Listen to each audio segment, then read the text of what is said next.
Hey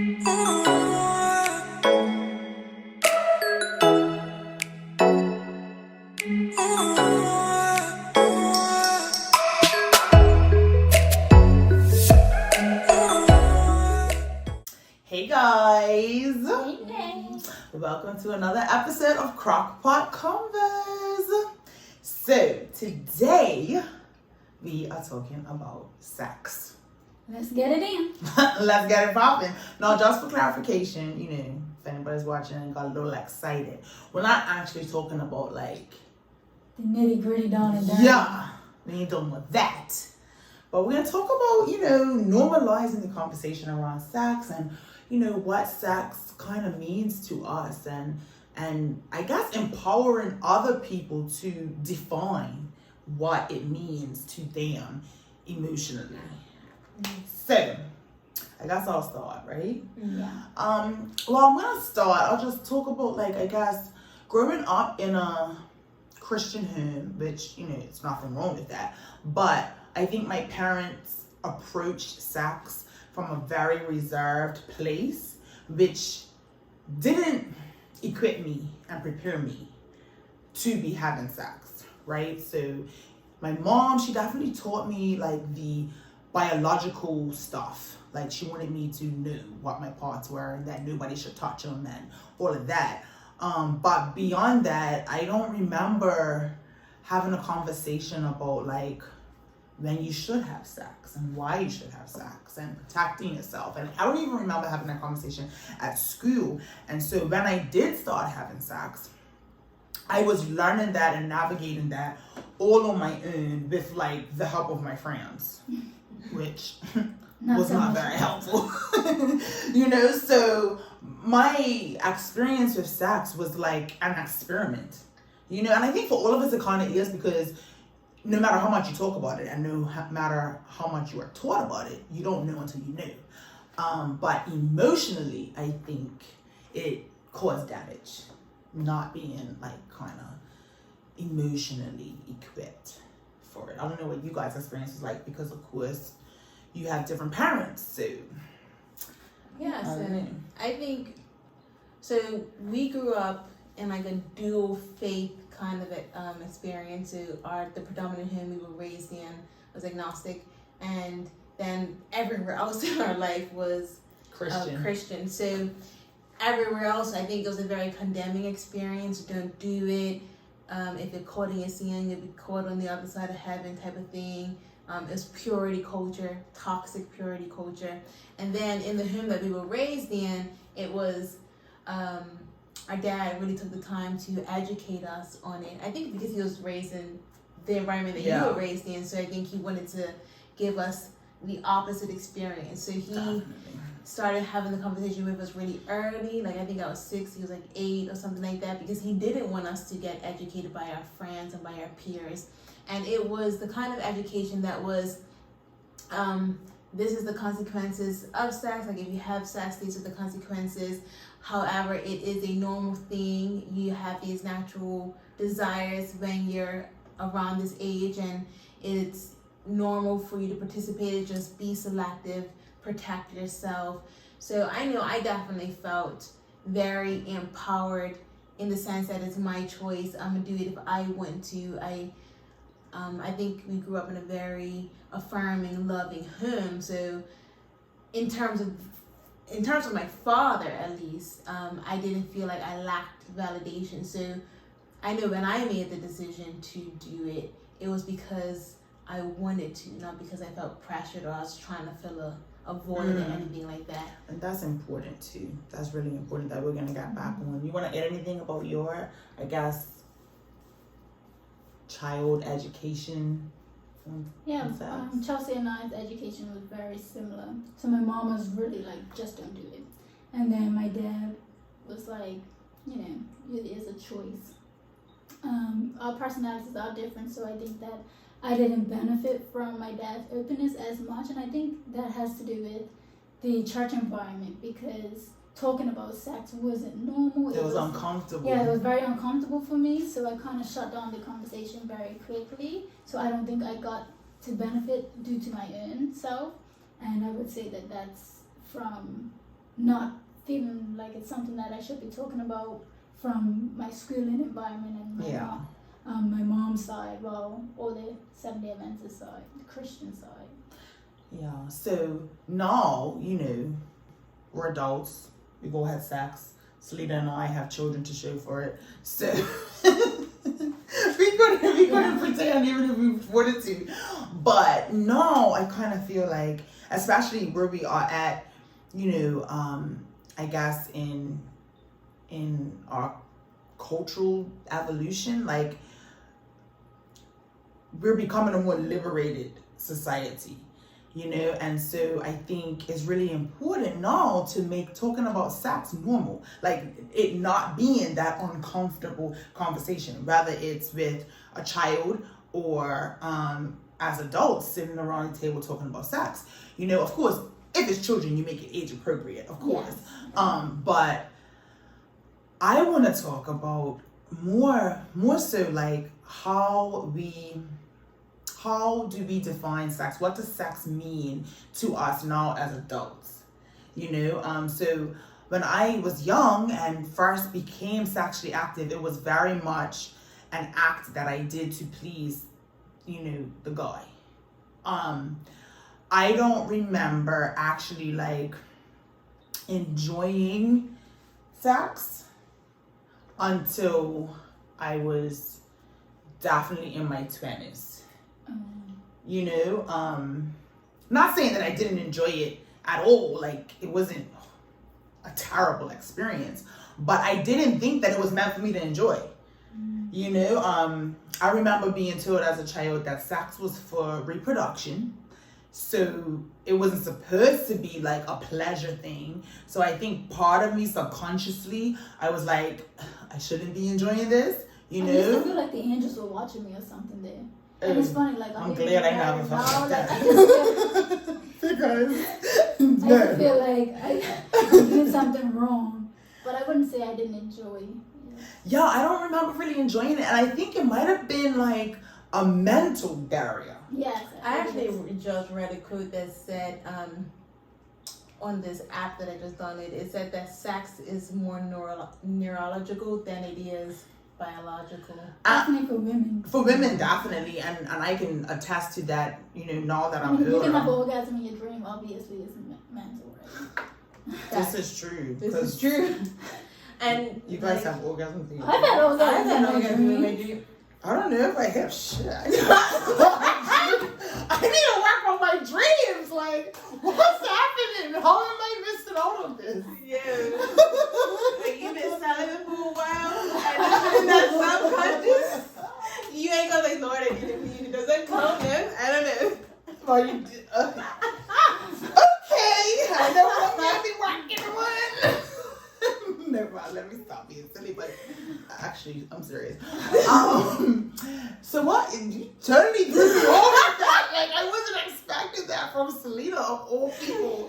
And you know what? It's a mental thing. It is a mental thing. So that's what we was talking about. So like mentally, I think I was blocked because I had somehow agreed to this idea that sex was for the pleasure of men, not for the pleasure of women. And so I was caught up on, am I pleasing him? And that was like basically my objective in having sex for a long time, and then my life experiences is that, I got married. That didn't last long. And so here I was a mother, I had 3 kids, and I don't think I had ever really been sexually liberated. Like, not saying that I had never enjoyed sex. Like, of course, by that time of my life, I had enjoyed sex, but I wasn't liberated. It was still very much like, okay, I'm doing this to please my husband or, whatever partner I had. Post-divorce, I think I went on this quest of like, I want to enjoy sex. Like, I want to, like, I'm already got the kids. Like, I want the pleasure that is supposed to come with this experience. And then that was hard mentally too, because I was, not married. So when you grow up in the type of homes that we grew up in, or with those influences, no matter how detached I am from the church, I still have this kind of like nagging feeling that I shouldn't be having sex because I'm not married, right?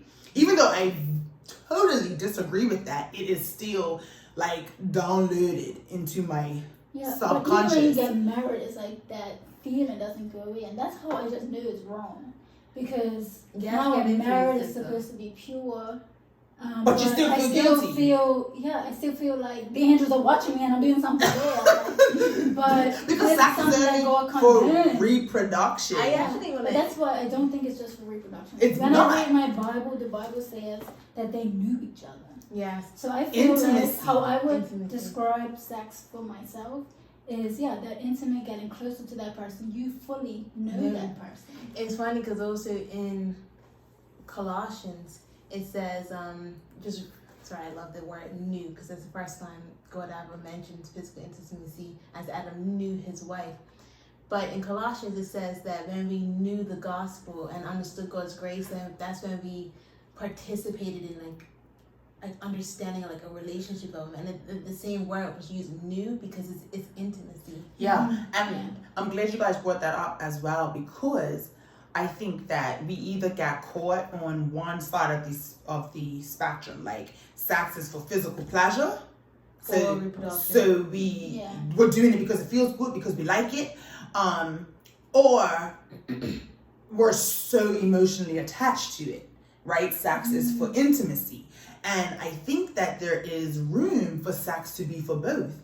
And it depends on you, the person, and your situation. So like when I mentioned getting divorced, this is kind of weird talking about this on camera. But anyway, like, I had a partner after this is so awkward.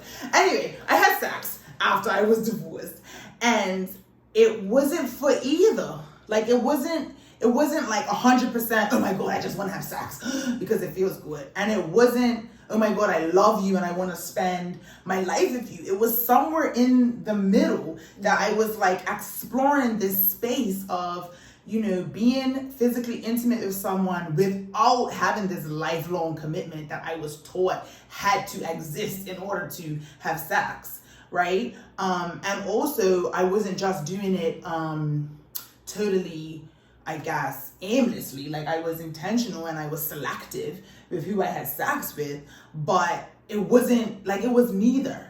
And I think that's a space that like we have to normalize it being okay, like to just have sex. Now that's for me and my values. Somebody else might not be comfortable with just having sex to have sex. Somebody else might jump in because I know we're different in the way we value and view sex. And so for me, it's very interesting. So when full disclosure, I lost my virginity at 16, and I made that decision personally. Like the person that I lost it to was a gentleman. He was like, "Are you sure you want to do it?" I'm like, "Let's do it. Like, we're here. Like, I'm ready. Let's do it." And I think that I've always been very comfortable with my kind of sensuality. I've always been more on the sensual side. So, like, I wanted to do it.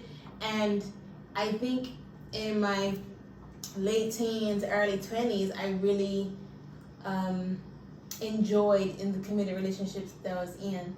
I really enjoyed it. I have diary entries to prove it. But I really did enjoy it. But in that space, though, I had actually was operating from in agnosticism. Like I had in the space where I really was just enjoying the physical intimacy. I had to remove the elements of God and religion out altogether, because when God was in the picture, because of the condemnation, it was just too overwhelming to experience. But in my late 20s, sex became such a very emotionally damaging experience, not because of the partner that I was having it with, but because of how I was relating it to my value and my station in God. And so when I first started having sex, it was, I think, especially two of the partners that I I chose. It was very intentional. It was in a committed relationship where I felt safe. The intimacy was there, and I enjoyed it. But as soon as I started to develop my relationship with God again, and the external condemnation from the church and church culture and purity culture came in, it definitely just changed the experience, and it was just not fun. I think it's important that you just basically shared a journey, right? And I think that's important because we grow and we change, and we're supposed to grow and change. And as we journey, sex is going to mean different things to us at different stages in our life, you know? Definitely, like I shared, when I first started having sex, it was all about validation. Like, pleasing somebody else made me feel bad about myself, you know? And then when I was married, it was definitely more about intimacy and an exchange of emotion. And then afterwards, you know, when I was divorced and kind of like finding my way, navigating that space, it was about having fun and being free and feeling liberated. Now I'm in a whole nother, you know, phase of my journey, and I no longer have that desire to just have casual sex. I don't think there's anything wrong with casual sex as long as it's consensual, safe, healthy, and you'll enjoy it, because nobody should be having sex that they don't enjoy. Let's just say that. But no, I know that that's not what I want. And so I think it's important to emphasize that, like, your view on sex for yourself can ebb and flow, and even in the context of marriage. So because you you're said married, your journey has gone with the different phases, but you are in a consistent phase of I'm in the phase of being married. And so how has sex evolved for you before you were married, and now even in the group, because you've been married for a couple of years, like 5-6 years now? So yeah, let's not get back into dates. Yeah, let's not get back to dates. Yes, I've been married for a minute. Some years. Because I was really appreciating when you was bringing up the fact that in marriage, that root of it still being demonized or feeling like it's an impure activity didn't leave just because you was married. And I want you to cut further that. I think the church is traumatized in how they put this view on, and you can't just erase it. It's a traumatic experience that you carry with you for the rest of your life. It's like any other trauma. You have to unlearn it. Yeah, and you have to unlearn it. So it's definitely been a journey of unlearning that. I don't think they could be watching me. I don't know what we don't know what the angels are doing. I mean, I don't feel bad about it face. anymore. Yeah, but when you guys were talking about it, I was thinking to myself, and I feel like I haven't changed that much, just except for how I look at it. Like, when I was young, I thought it was very negative, like I'm not supposed to do it, like I'm bad because I'm doing this. Right. And there were in every relationship I had, at least every serious long-term relationship, there was always a time where I didn't want to have sex. Like, I felt like this is bad, we need to stop, and like when we get married we can do it again, because that's when we're supposed to do it. And I struggled with that. It was always like, I'm celibate, I'm not. Woo, and relatable. And then, it was one relationship, it was short, so, and we never went through that. But with Trent, we did it at that as well. But with Trent, it was like, you know what? I just feel like this is not how it's supposed to be. And when you say it's not how it's supposed to be, what? Like, I didn't feel like I have to wait. Right. And I've expressed this to Chelsea multiple times. I just feel like the Bible is guiding you. I think it's better for everyone to wait, because when you have sex with someone, it's that you're giving them a piece of yourself. Definitely. So how I like to look at it is, how many people do I want to give a piece of me, and how many people do I want my partner to have given a piece of for when I marry them. So, and I think it's just about, what you accept. So I think God gives us that guidance because it's easier for us to wait. Like, when you get into a relationship, it's like you automatically don't like the people that they've been with before. Why? Because they've experienced. Yeah. So they have a piece of that person, and it's very unhealthy. So I think that's why the Bible advises that us to wait, but my way of looking at it is like the Bible's like God's advice. So just like Daddy would give me advice, it's a choice. If you want to do it, if you don't, but these are the consequences. Like whatever you do has, like you have to lay in the day. Yeah, there's outcomes of whatever choice you make. Right. So I think the Bible gives you guidelines.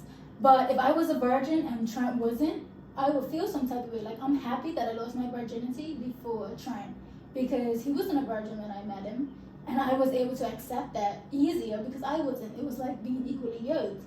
So I think that for each person it's going to be different, but I don't think that you're condemned like when you have sex. And I think that negative condemnation scars people. Like, so how did you work through that in marriage? To be honest, I feel like I'm still working through it, but I just had to read my Bible and learn for myself and just unlearning what they told me. So there's two things I just want to say. So one, I feel like the church, and I also feel like I bash the church a lot, but anyway, I feel like the church, like the establishment, has done a poor job with sex education, not just from the don't do it standpoint.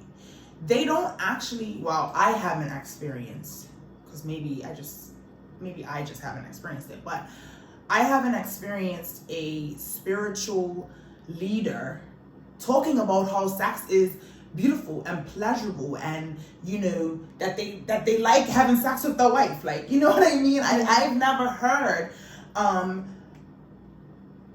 church folk talk about it, and so I think that contributes to that whole feeling even after you're married, that you know everything's so hush hush. Yeah. Like you can't talk about the topic of it. Yeah, they've made sex like this big taboo thing, and it's a beautiful thing that God created not only to procreate and populate the world, but you know, He made it enjoyable. Yeah. So like it feels good for a reason. So I just want to finish this thought. So like, you know, not to get graphic, but there's different like sex positions that are considered more erotic than others, and like, I wonder how Adam and Eve first did like, it. You never even not so much how Adam and Eve first did it, because I've never thought about that. I didn't until you just thanks said for it. giving me that visual. You gave it to me first. But just like, you know, normalizing sex for pleasure, like can we normalize that? The conversation period. Yeah, and so I guess I would like to segue into like where I am in sex now. And so for me, I know I'm incapable of having casual sex. It doesn't sit right with my soul, my spirit, nothing. Because for me, sex and marriage, they're one and the same. Like that, when I have sex, that's the expectation of where I want to go with this, because I value it that much. And for me, I can't separate it. So, but another, I think, reason why God created sex is because, and this is scientific, there's like a bonding that happens. So energy exchange, but not just energy exchange. It's like there's a physical, like after I think like you've had sex with your spouse for so long, like your body recognizes their sperm and it doesn't want to attack it, and they like your body actually recognizes it, because at first it's a foreign body that your body wants to attack, and your body recognizes it, and it also creates this actual like emotional bonding where it's meant to bring you guys closer in intimacy to get through harder times. So it has the concept of procreation. It has the concept of like to know somebody, like so I don't think like this person has a piece of me, but did he deserve to know me in that way? So like, for me to allow you to know me in that way is a very intimate thing for me. And I don't think God created us to be known. Like there's only one way intimately that God knows me, and I just think like it is such a beautiful experience. And I think each time you make the decision to have that experience, it's special, especially when you make it can be special for when you make the decision, but like to allow someone to know it. So for me, it's not casual, because for someone to know me that way, that's like a very intimate way to know me. No, I agree with that 100%. And so, how I view it now is that like Salita said, I don't think it's wisdom to have sex before marriage, because I think that there's a lot involved when you do it. I think emotions are exchanged. I think bonding happens. I think it's very intimate, and I think, like, the only way I can explain is, like, for me, every relationship is like a plane.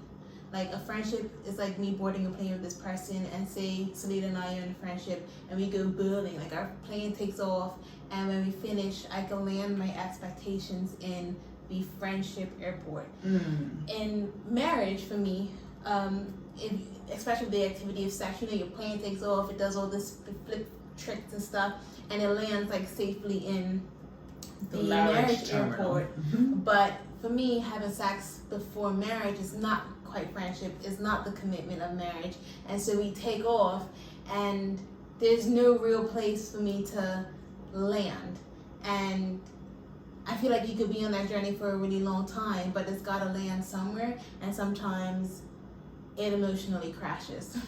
So, at least in my experience. Yeah. I mean, that's a really good analogy, because what it's making me think about is the importance of having a personal understanding of what sex means to you before actively participating in it. So, of course, for me, I'm gonna take the religious, or I guess biblical part off. Not that I don't agree that there is wisdom. I always say that the Bible is a very wise book.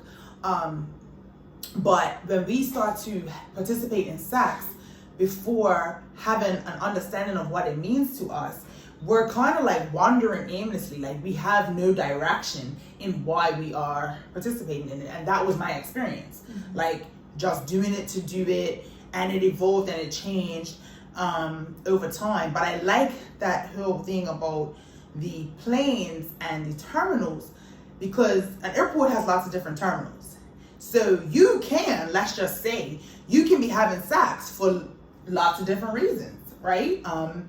But the important thing is that everybody who's participating is on the same page and is intending to land in the same terminal, or you know what I mean? Because if one person is participating in sex casually, and wants to land in the friendship, right, and then the other person trying to land in the marriage, or even if it's not marriage, because it's like commitment or exclusivity or whatever. So when you're participating in sex without a clear understanding of, one, what does this mean to me? What does this mean for me?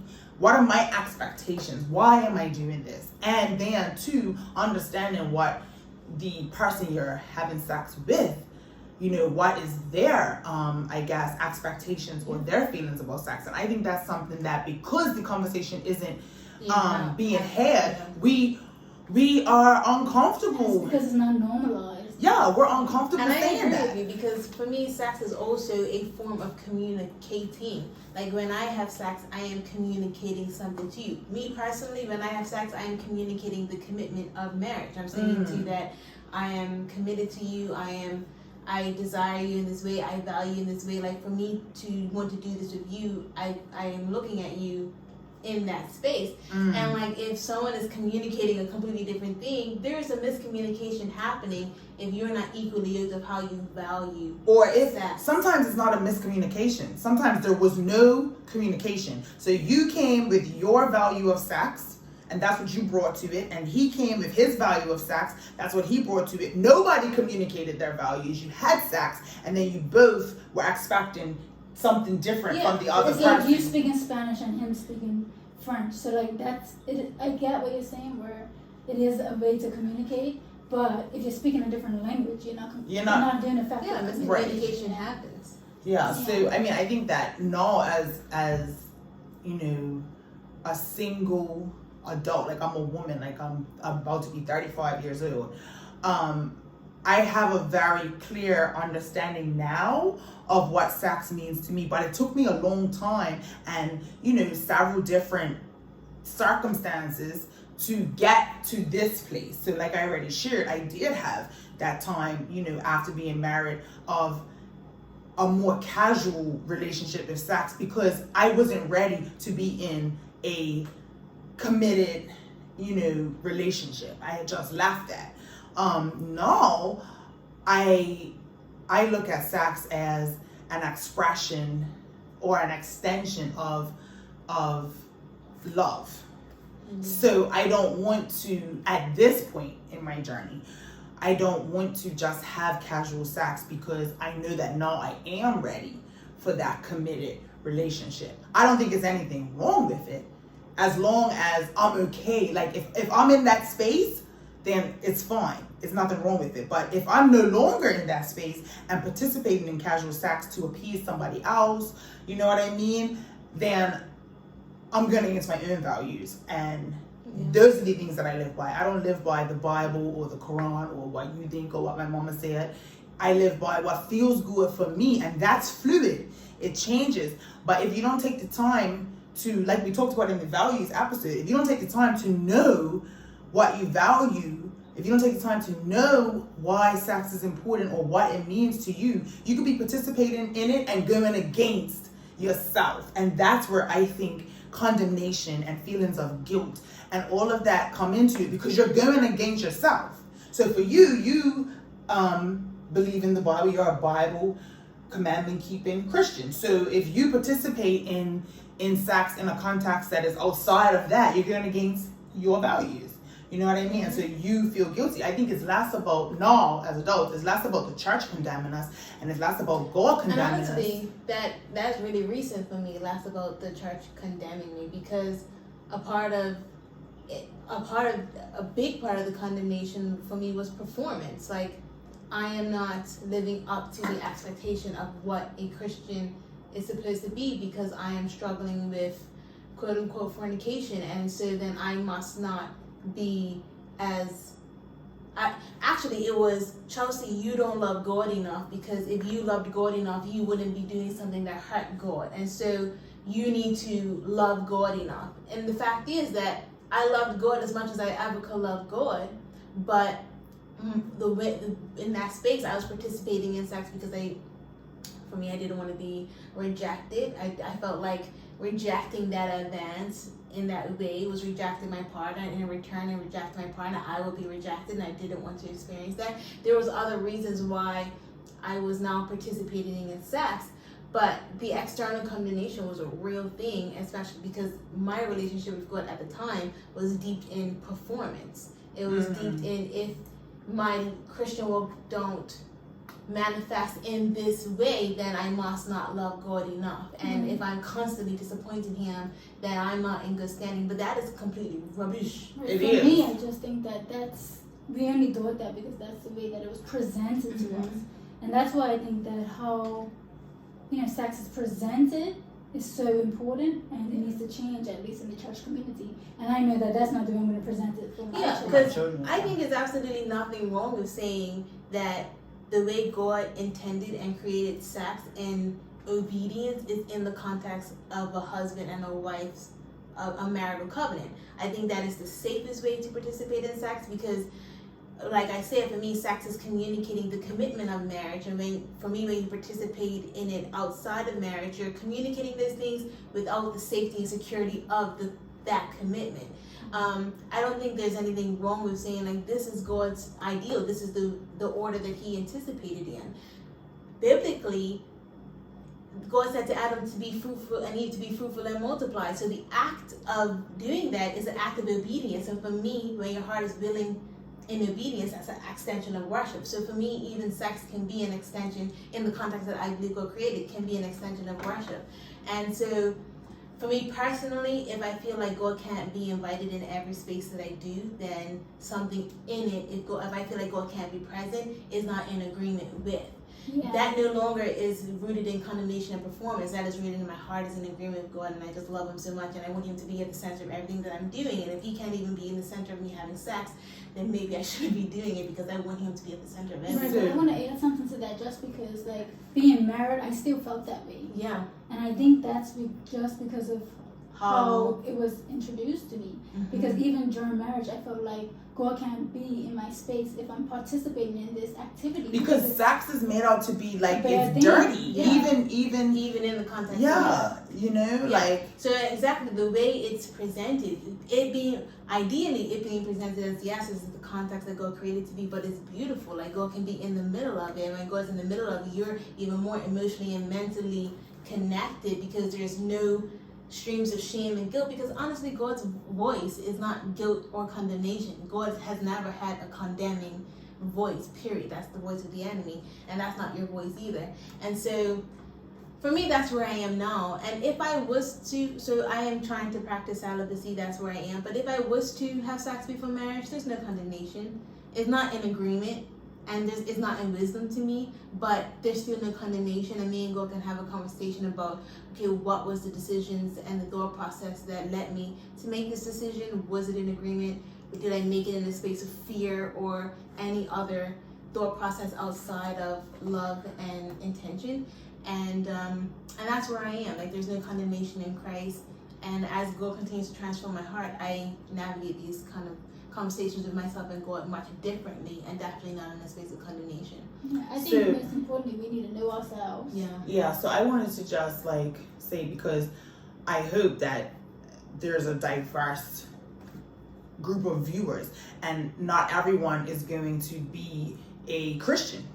Yeah. So I think that I guess this is where I think my voice is important, because if you are not ascribing to believe in the Bible, everything you just said isn't for that person, or may not be for that person. They may feel that I want to wait to have sex when I'm married, but it may not be for those reasons. You know what I mean? And so I just think it's important, like what Selena just said, it's about knowing yourself and knowing what is your expectation of sex, and being true to that, because not everyone's gonna have that belief. And having this belief is not invalid or valid because you don't have the belief. Yeah, no, everyone, that belief is not. Yeah, that's the thing. That's what I wanna emphasize, is that whatever you believe, or if you, when it comes to a faith thing, if you believe nothing, it's still important to know how you feel about sex from an emotional perspective. And to know it's okay to talk about it. Yeah, because the physical side of sex is the easy part. That's easy. Flipping legs, you have sex. Like that's it's the emotional part. Fundamentally, that's easy. It's and the honestly, emotional part. I think that's why I don't think teenagers should be participating in sex, because I don't think we have the emotional capacity at that age to understand the gravity of the emotional connection that takes place when you have I don't sex. even think it's just teenagers. I think that people, period, at different junctures. Like, you can be a teenager and be incredibly wise and mature, and you can be 40 and be emotionally unstable. Yeah. So I don't think it's necessarily an age. I do think it's important that we encourage young people to be intentional about having sex. Like, I'm more realistic. I have sons, so I don't expect that they're gonna wait until they're emotionally but if you think mature. about it, like if we think about But I want them to schooling be, came into place, before education and going to college, some people were getting married at 16. So and we start to develop these feelings. I think our body tells us when we are gonna start to have this sexual desire. So I think it's more so maybe not about age, but exposure and education and how the conversation is had. Because I think all of those factor the way someone is mentally equipped. I think it has, and we just talked about mental health. I think your mental state has to be ready for it. Because it could be a roller coaster. It can. So I'm so much more of like a realist. I just think that there's gonna be situations and times where people are gonna have sex and they weren't ready. Sure. And so I think it's more important for people, parents, whoever, to create safe spaces so that when a young person does participate, they have a safe space to be open about it and learn and share I think it's their a combination feelings. of both. I Yeah, don't that's think what it's not real or realistic to say these are the tools that we can have for preventative. Oh yes, definitely. But what I'm saying is, I don't want. Well, maybe I'm talking from my experience. My experience was very prevention. Don't do it. Don't do it. Don't do it. And I didn't feel safe Yeah. to say come that and you talk did. when I did. Yeah. I agree. So I think that for me, I would want a more realistic approach of, listen, boys, like, I would prefer that you wait until whatever. Mm-hmm. I'm gonna say, because I don't know yet, because they ain't that old yet. I haven't had to have that conversation yet. But I also want them to know that if they have questions, come and talk to me. If you've done it, come and talk to me. Like, because I think a lot of damage is done in that space of not having a safe place to go. But I think but everything you just said will kind of help prepare them mentally so that they can be emotionally ready for what comes after sex. Because a lot of people don't talk about that. And honestly, the foundation of that safe space is created outside of the conversation of sex. Are they safe to come tell you that they lied or that they made a mistake without being penalized, punished, or made to be feared? So that preparation of safety happens way before. Yeah, that's good, and that could be a whole parenting episode because that is important, very, very important. But I guess as we try to wrap up, I hope we articulated that sex is obviously very, very personal, and you're gonna do it for different reasons. But one, I think for me, if I could go back, I would have wanted to feel more empowered in that decision and to know that I was making that decision for me, not to please somebody else. I definitely would have wanted to feel less dirty about it after it was done. And I think that conversations like this, if they're had normally and often, we could break some of those, I guess, unfortunate situations where girls especially, because none of us can speak from any other perspective, but where women feel, dirty or bad or condemned, or because boys don't seem to be condemned for having sex, I think I'm slightly different from you because I feel like when I chose to, I may not have been ready yet, but I knew I loved the person, so I loved them, but he was being teased. Right. So he was a year older than me. He was going 17. So he definitely didn't feel guilty afterwards. He was like, yes, I could finally say that I have had sex. People will stop teasing me about it. But even that, like, creating a space where if a person chooses that they're not going to have sex, they're not getting teased. Yeah. Like, it's such a deeply personal thing that there shouldn't be the expectation to do it or not to do it. There should be the expectation that individual is going to explore this and make a decision that works for them and is best for them. Sorry, I cut you off. I'm sorry. No, I was just saying that for me, I did it out of a love, but I probably would have waited if he wasn't getting teased. Right. Yeah. Got you. So anyway, yes, we was wrapping up. Yeah, so if I had to share anything with anybody about this topic, I think one thing that I've learned is only do it if you want to and know why you want to do it. Because I don't think it's an activity that you can do or participate in for any other reason. Like, you shouldn't do it out of pressure, like because your spouse wants it. You have to know why you want to do it, and you have to make the decision to do it because you want to and your why. And everyone's why may be different, and I think that just makes a big difference in how you interact with that space, because it is one of those things that has a great impact on your mental wellness, and I think you just have to be really intentional about it. No, I agree. I think we all agree on that. We definitely all agree on being intentional. I just want to add, just to keep it real, like, that sex is to be enjoyed. You know what I mean? And if you're not enjoying it, whether it's physically or emotionally, because you could be not enjoying it emotionally, right? Stop and like assess. Why am I doing this if I'm not enjoying it? I don't think that sex should be a chore or an obligation. It's supposed to be a beautiful experience. Even if you're married. Yeah, even if you're married, you know, it shouldn't be an obligation. Yeah, if your husband's tapping you on the shoulder and you're really tired, I'm tired. I have sex when I want to. But yeah, I just think that, you know, each of us has to really understand your why. Yeah. I feel like that. And sometimes it comes to exploration. I wish, you know, people would stop making everything seem like it's a cookie cutter way. Like sometimes you have to explore it to know why.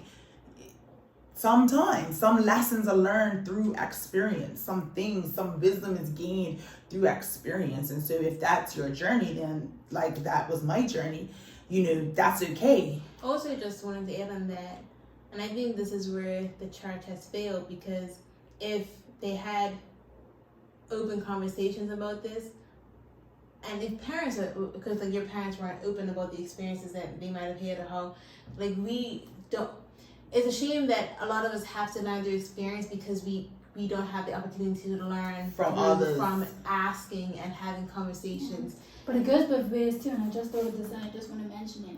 Because you have us, we grew up in the church very much, don't do it, don't do it, don't do it. But what about the person who grew up in a home where it was normal? Parents, maybe the mom and dad is split up and both houses just had different people coming in and out.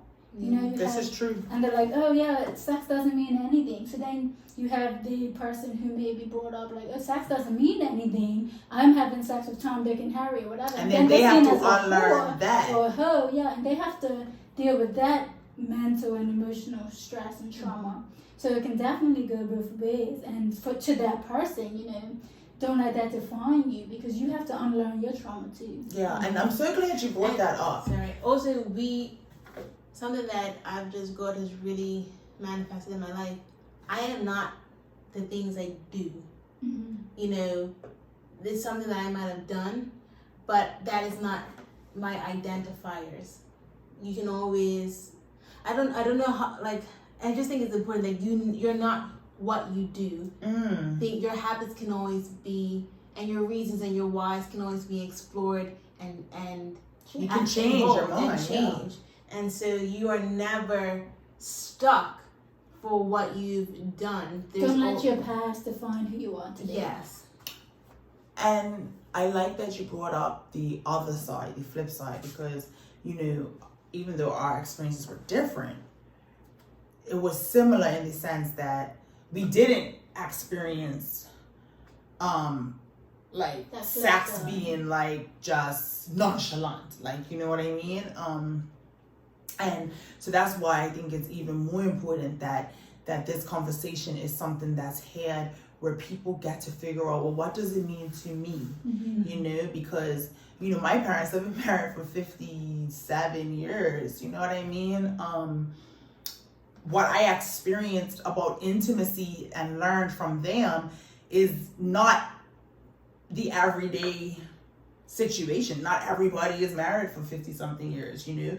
All of their children got married and divorced, you know what I mean? So our children now are having a different experience. And so like everyone's experience and introduction and exposure to sex is going to be different.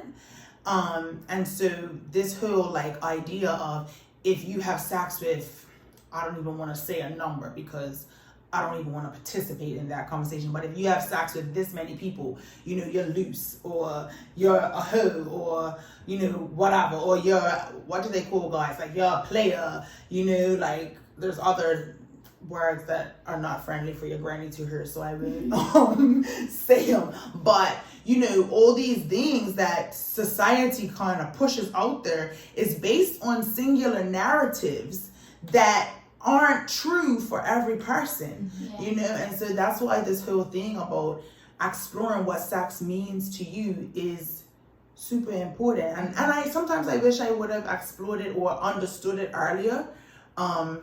there's definitely some experiences that I probably would have avoided had I taken that time to explore, but I don't regret it because it brought me here to this place of really feeling empowered in my decisions about when I want to have sex, why I'm going to have sex, who I'm going to have sex with. Like, I feel like I have full control and autonomy, and I'm the only one who can judge and determine whether the decision I made was right for me or not. Like, I finally shed all that other stuff, you know?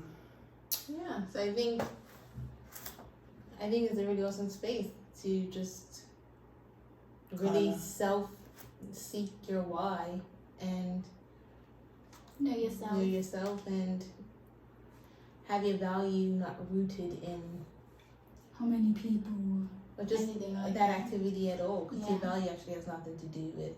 Yeah, and I guess I would just close by encouraging people to practice safe sex, not just in the physical sense, but in the emotional and spiritual and mental sense of ensuring that you're doing it in a manner that is safe and doesn't cause you harm in any For you and for your way. partner. For you and for your partner.